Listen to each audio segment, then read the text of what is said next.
Waheguruji ka Khalsa, Waheguruji ki Fateh, bienvenue à vous mes amis. Aujourd'hui, le sujet que nous allons aborder vient d'une question, une nouvelle question qui m'a été posée. Est-ce qu'il est vraiment nécessaire d'avoir un maître spirituel? Pourquoi est-ce que chez vous, chez les Sikhs, vous insistez autant sur cette relation à vos maîtres spirituels, votre maître spirituel, le Shri Guru Granth Sahib? Et pour quelle raison vous utilisez le même mot, c'est-à-dire guru, pour désigner à la fois le maître spirituel, mais également le Dieu lui-même.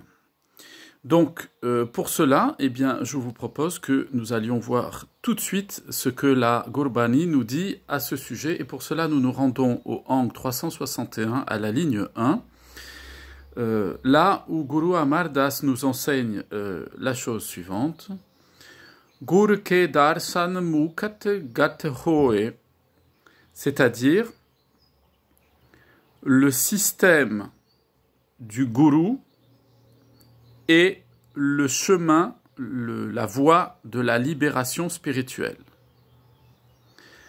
Alors, on va aller plus en détail dans les versets qui suivent, mais il faut tout de suite s'arrêter parce que c'est vrai que si on regarde le mot qui est utilisé pour dire système, le système, la méthode, le système plus exactement du gourou, c'est effectivement guru ke darshan. Et là, tout de suite, la plupart, pour ceux qui maîtrisent le Punjabi dans le Shri Guru Granth Sahib, eh bien, vous allez me dire, oui, mais darshan, c'est pas un système. Darshan, c'est traditionnellement avoir le darshan de son maître ou de quoi que ce soit, c'est d'avoir l'expérience visuelle du maître spirituel. C'est-à-dire, je suis face au maître spirituel et je le vois. Alors, c'est vrai que du point de vue de l'utilisation, je vais dire, socio-religieuse, darshan vient du sanskrit darshana, qui signifie le fait de voir une personne ou un objet et d'avoir une interaction dans le cadre du regard. Donc c'est vrai que c'est utilisé par exemple dans la tradition védique et hindouiste comme le fait de, lorsque les hindous vont voir la statue d'une divinité dans un de leurs temples, ils disent qu'ils vont avoir le darshan, c'est-à-dire la vision de cette divinité. Et ils pensent que, comme ils regardent la divinité et que la statue a des yeux qui sont fabriqués par l'artiste, qui sont censés être suffisamment réalistes pour donner l'impression que la statue du dieu les regarde également, eh bien, il y a cette expérience, cet effet d'aller-retour, de croisement des regards entre la statue, entre l'idole et son dévot, son fidèle, qui donne cette impression de croisement des regards comme entre deux êtres humains. Lorsqu'on croise le regard de quelqu'un, il y a une interaction qui se passe indépendamment de l'intelligence, indépendamment du fait qu'on connaisse cette personne ou pas. Et donc, du point de vue de l'étymologie, darshan et de son utilisation jusqu'à nos jours, ça signifie effectivement une expérience interagissante au niveau du regard avec un maître spirituel ou avec la divinité.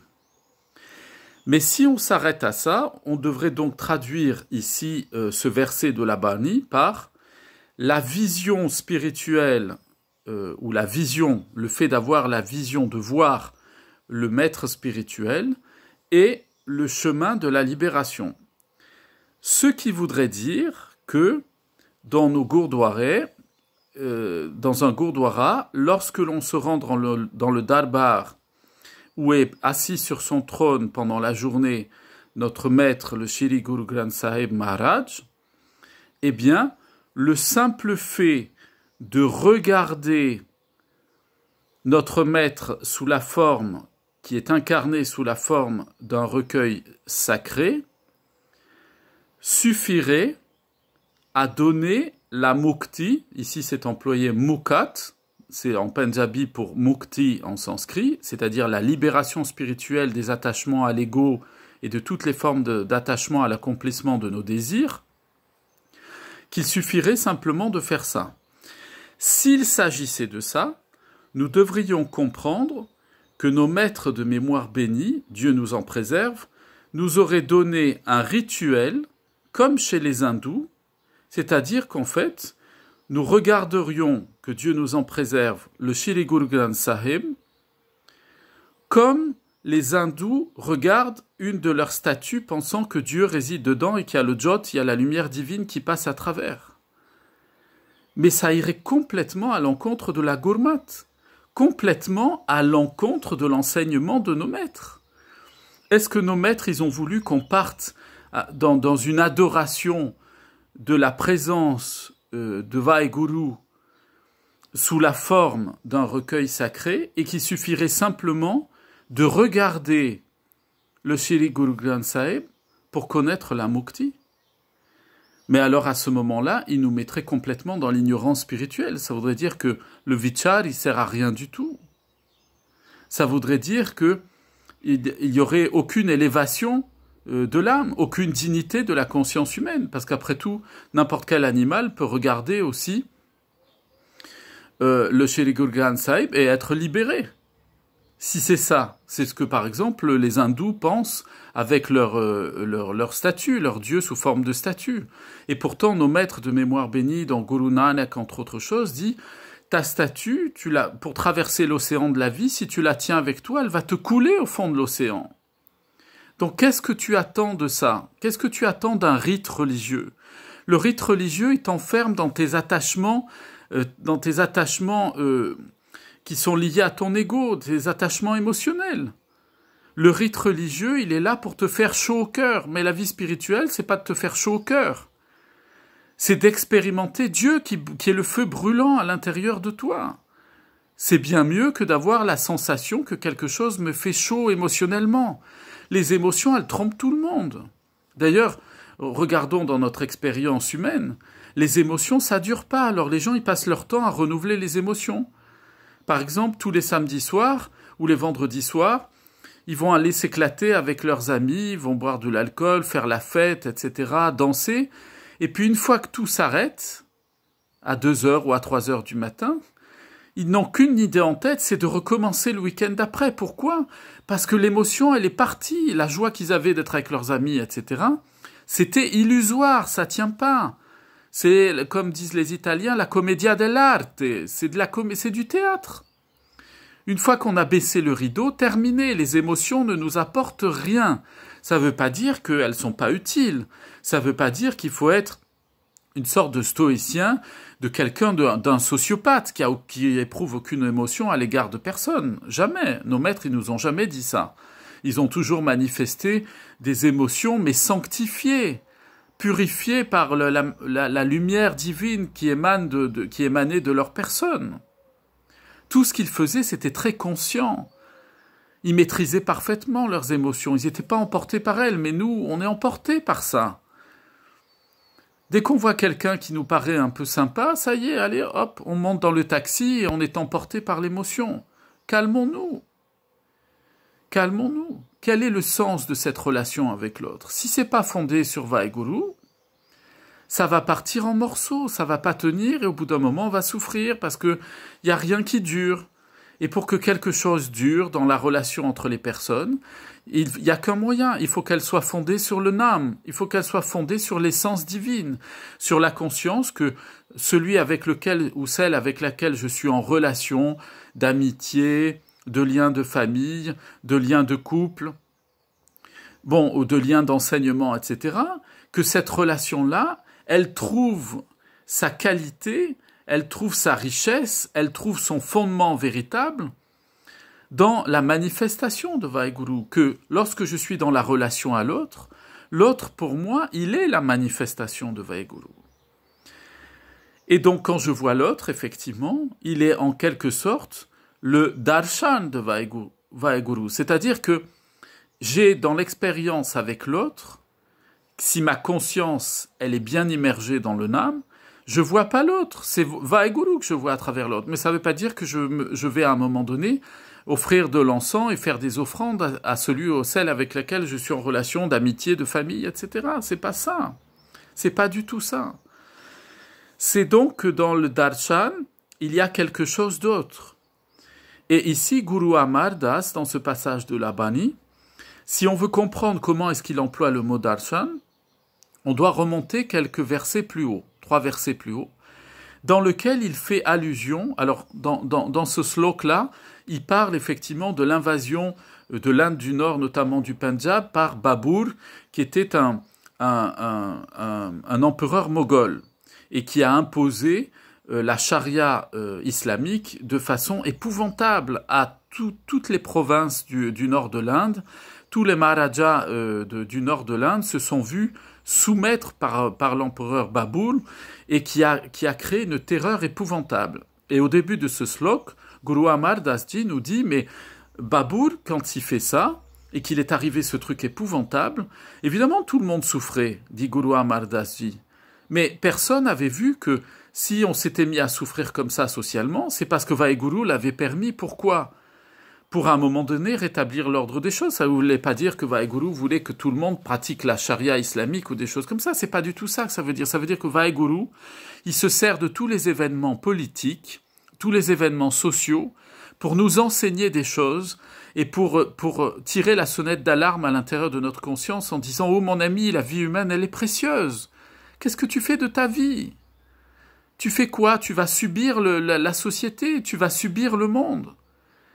Mais tu n'es pas fait pour subir. Tu es un fils de roi. Tu es le fils de Vaheguru.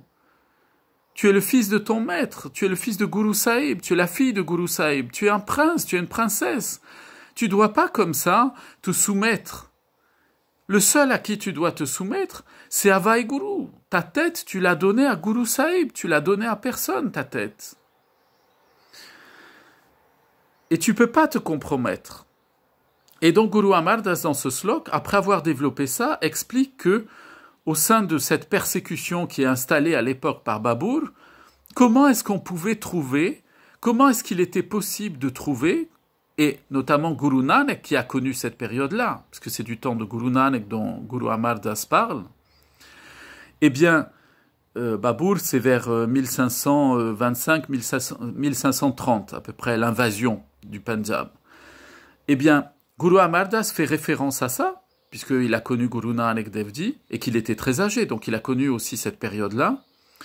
Et il explique, il dit à ce moment-là, mais quelle solution on avait spirituellement pour trouver le sens de notre existence ? On ne savait pas quelle voie prendre, et Guru Nanak Dev Ji, parce que dit Guru Amar Das, il est l'incarnation, la manifestation de la lumière divine de Vaheguru lui-même. Il est venu donner le sens à notre existence. Il nous a donné un système, mais ce qu'il y a de plus simple. Et pourtant, personne le met, peu de gens le mettent en pratique. Pourquoi ? Parce que c'est simple. Et que, comme toujours, quand c'est simple, les gens ont besoin que ce soit compliqué. Ils ont la tête qui est comme ça. S'ils se tricotent pas les méninges, s'ils se font pas des nœuds dans le cerveau, alors ça leur suffit pas. On voit aujourd'hui tous les gens qui veulent de la vie spirituelle et s'engager dans un mouvement religieux ou de la recherche spirituelle, ils vont toujours chercher des choses de derrière les fagots, c'est toujours alambiqué. Mais la vie spirituelle, mes amis, elle est simple, elle est claire comme l'eau qui sort d'une source. Vous avez déjà vu l'eau qui sort d'une source ?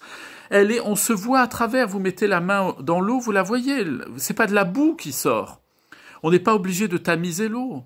C'est une eau pure, elle est bonne à boire directement. Et l'eau que Guru Nanak Dev Ji nous donne, la lumière qu'il diffuse, elle éclaire tout le monde. Elle étanche la soif de tout le monde. Qui que vous soyez, elle va vous enlever la soif.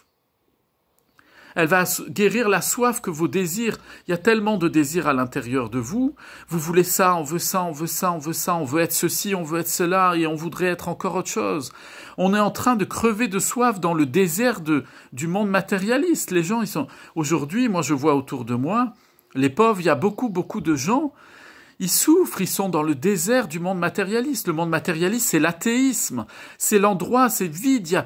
On a tout, on a débarrassé Dieu, on a débarrassé la relation d'amour, de bienveillance et de compassion aux autres. Allez à dégager à la place du cœur, on va vous mettre un ordinateur avec un programme pour que vous soyez juste un être qui va produire dans la société Et à la fin, on vous débarrasse et on passe à autre chose. Et on aura formaté vos enfants aussi dans les écoles pour qu'à un moment donné, ils pensent comme le système libéral capitaliste. Et allez, ça fait du bétail pour la production par le système, par le capital de la production de main-d'œuvre. Et la main-d'œuvre, on lui demande de se taire, surtout de ne pas réfléchir et encore moins d'avoir une vie spirituelle. Pourquoi? Parce que nos maîtres de mémoire bénis nous ont dit la vie spirituelle, mes amis, ça vous rend libre. C'est fini, on ne peut plus maîtriser votre conscience. Pourquoi? Parce que vous donnez votre tête à Guru Sahib, vous donnez votre tête à Dieu lui-même. Personne ne va vous diriger. Le seul qui va vous diriger, c'est Guru. C'est Guruji qui vous dirige, c'est Maharaj. C'est personne d'autre qui peut vous diriger dans l'existence. Et ça, c'est l'honneur, notre honneur à nous, Sikhs, mais c'est l'honneur de tous ceux qui se mettent au pied de Guru Nanak Dev Ji, qui écoutent ces enseignements, qui sont les enseignements même de Dieu. Ils nous ont été donnés dans le Kal-Yug, parce que dans le Kal-Yug, c'est la nuit noire, mes amis. On est dans une voiture, dans le Kal-Yug. La voiture, c'est notre corps. C'est la conscience qui est en train de conduire la voiture. On est perdu dans une forêt, c'est la nuit noire, on ne sait pas où on va. Et on a besoin pour ça de trouver un GPS. Il faut avoir le bon GPS. Si vous n'avez pas le bon GPS, il n'est pas à jour, il n'a pas la mise à jour, il vous envoie n'importe où. Et le GPS, vous n'êtes pas livré comme ça avec le GPS, il faut le trouver. Et le GPS, c'est Guruji, c'est Guru Maharaj, c'est le maître spirituel, le GPS. Pourquoi? Parce que la Bani nous dit, il est l'incarnation, il est la manifestation de Vaheguru, entre le maître spirituel, entre Guru Nanak Dev Ji, entre Guru Granth Sahib Ji Maharaj et Vaheguru, il n'y a pas de différence. Ça, il faut bien comprendre, il y a zéro différence. La différence, c'est nos yeux qu'il a fait, parce qu'on voit qu'il y a des limites, il y a des formes, donc il y a les limites. Mais on sait spirituellement, nos maîtres de mémoire bénie nous l'ont dit, ne vous arrêtez pas aux limites. Vous êtes dans le monde du Ruplok, dans le monde des formes, mais il existe un monde qui est Aruplok, c'est le monde de la manifestation pure de Vaheguru. Donc ne vous arrêtez pas aux formes.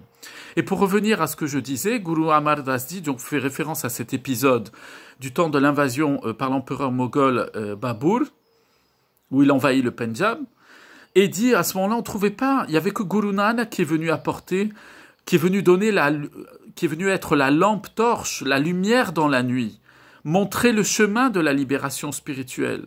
Au milieu de toutes ces difficultés sociales, politiques, il y avait des persécutions et tout ça.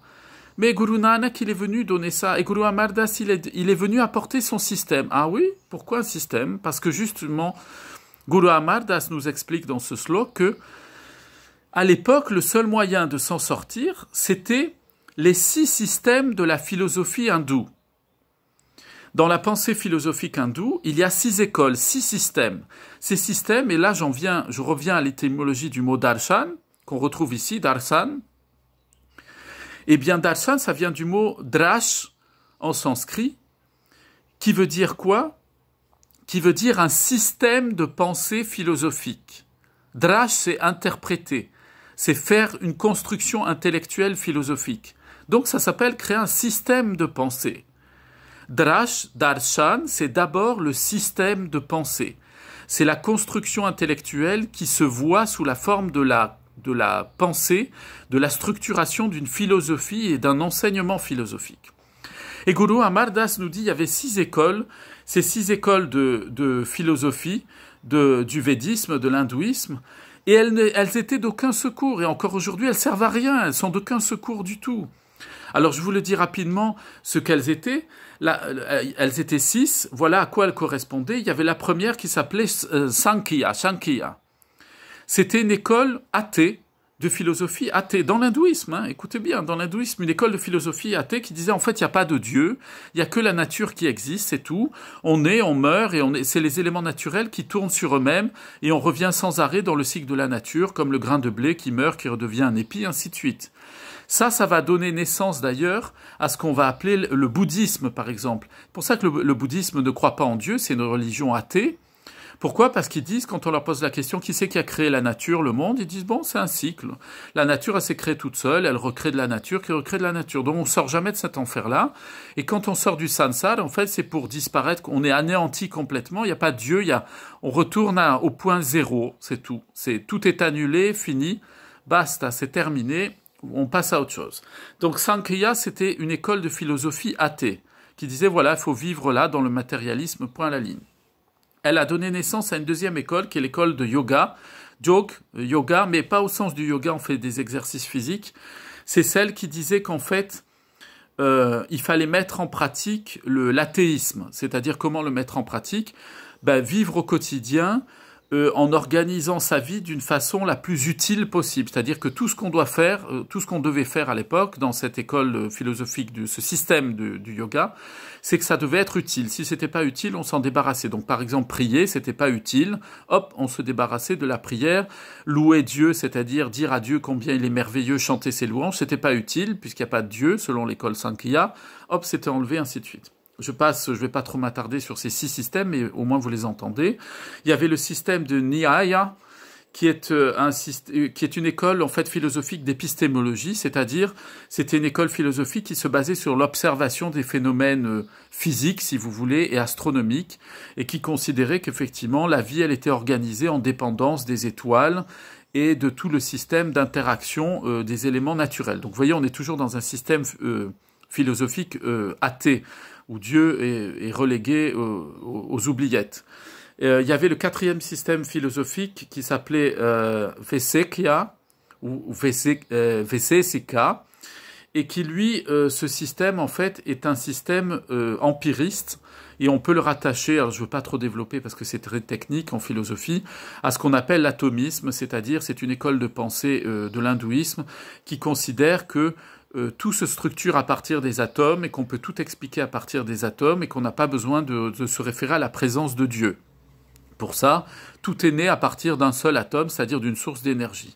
Le 5e système de pensée philosophique hindou, auquel fait référence Guru Amar Das quand il parle de système philosophique, dans ce slok, c'est Mimamsa.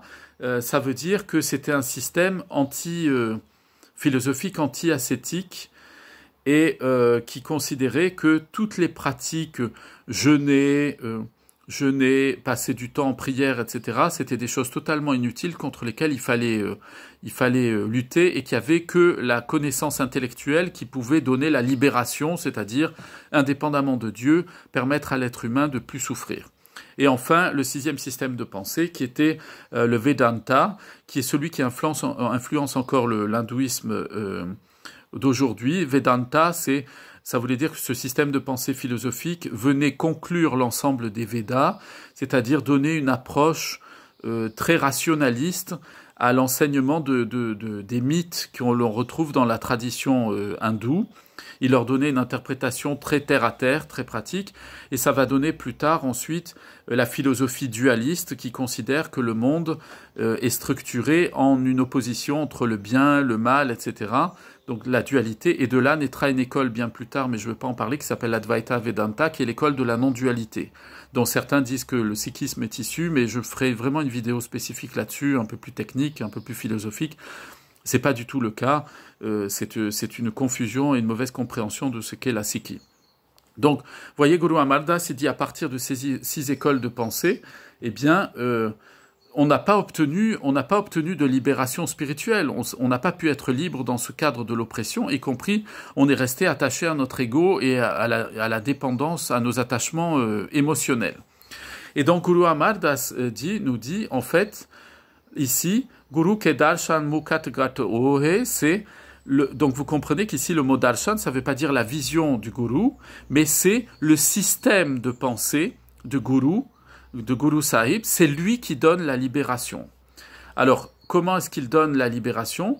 Guru Amar Das fait une énumération, donc il poursuit au rang 360, il poursuit en disant Sacha ap vase man soe rahau, donc le Seigneur lui-même se manifeste en venant résider à l'intérieur de la conscience. Donc voilà le système de pensée de Guru Maharaj, c'est que nos maîtres de mémoire bénis nous ont donné, c'est que, En fait, c'est lorsqu'on porte notre conscience sur l'attention à la vie qui se trouve en elle, c'est-à-dire à la présence de Vaheguru en elle, si on a une conscience permanente de la présence du Seigneur suprême à l'intérieur de nous, eh bien, c'est le moyen de se délivrer de tous les attachements et de toutes les souffrances.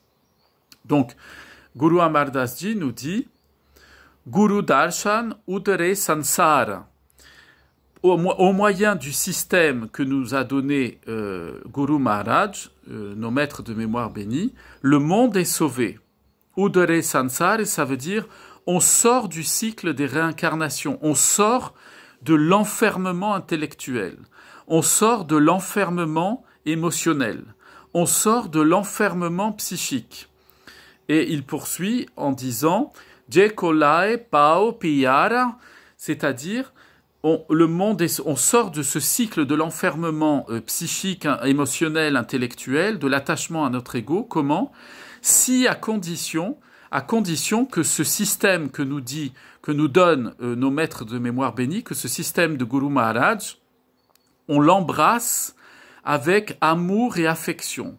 C'est-à-dire qu'il n'y a pas, nos maîtres nous ont dit, vous ne pouvez pas connaître la libération spirituelle si vous ne mettez pas votre cœur dans ça, si vous n'y mettez pas votre amour. Sans amour, sans attachement à Guru Maharaj, sans attachement à Vaheguru, si vous mettez pas dans une relation d'amour à Dieu, ça va pas marcher.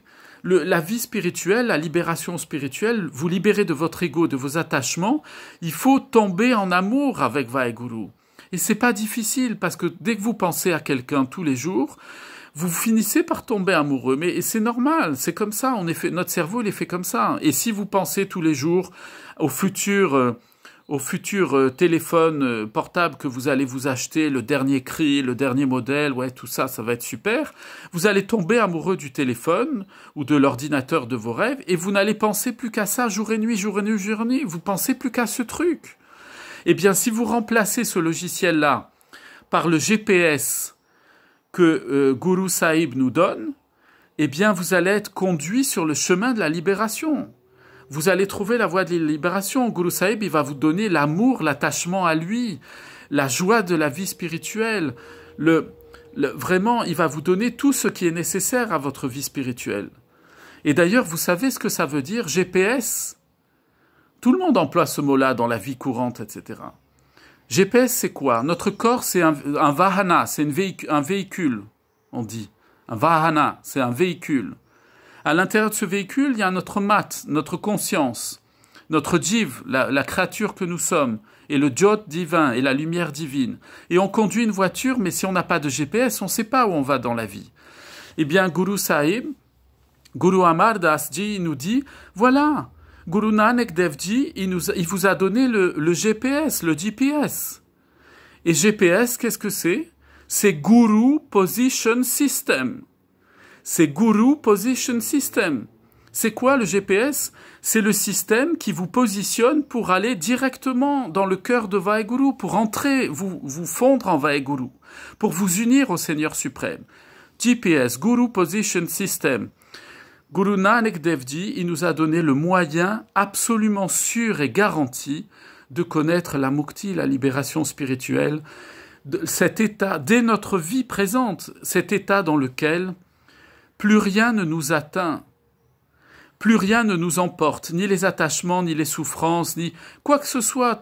On peut avoir n'importe quoi dans la vie, dès qu'on a le GPS, dès qu'on a le GPS, le Guru Position System, c'est bon, on trace tout droit. Nous, on s'en fiche de tout ce qui se passe dans la société. Les gens, ils racontent qu'il y a le nouvel ordre mondial, qu'on va nous forcer à faire des vaccins, que tout est manipulé, que c'est la dictature, etc. Mais nous, on s'en fout complètement de ça, mes amis. Nous, on a le GPS, on a le Guru Position System, on trace droit. On est sur l'autoroute de la vie spirituelle. On n'a pas peur, on n'a pas le temps de s'arrêter sur les aires d'autoroute. Nous, on trace. On est fait pour tracer. On suit notre gourou, on suit l'orientation de son GPS et on va vers la mukti. Tout le reste, après, ça passe. C'est comme les feuilles des arbres. À l'automne, ça disparaît. Au printemps d'après, il y en a des nouvelles. Et on a oublié celles de l'année d'avant. Mes amis, branchez-vous tous sur votre GPS spirituel. Vous l'avez au travers de la bani, de l'enseignement de nos maîtres, par le Nam Simran, la méditation consciente de la présence de Dieu en nous, la répétition du nom Vaheguru. Je vous souhaite un excellent voyage avec une bonne direction à l'intérieur de votre véhicule personnel. La direction, Guru Amar Das nous a dit, c'est l'enseignement de Guru Sahib, c'est l'enseignement que Vaheguru nous a transmis au travers de nos maîtres de mémoire bénis. Plein de bénédictions à vous, sur vos familles, vos amis, ceux que vous aimez, vos voisins. Je vous dis à très bientôt. Vaheguru Ji Ka Khalsa, Vaheguru Ji Ki Fateh.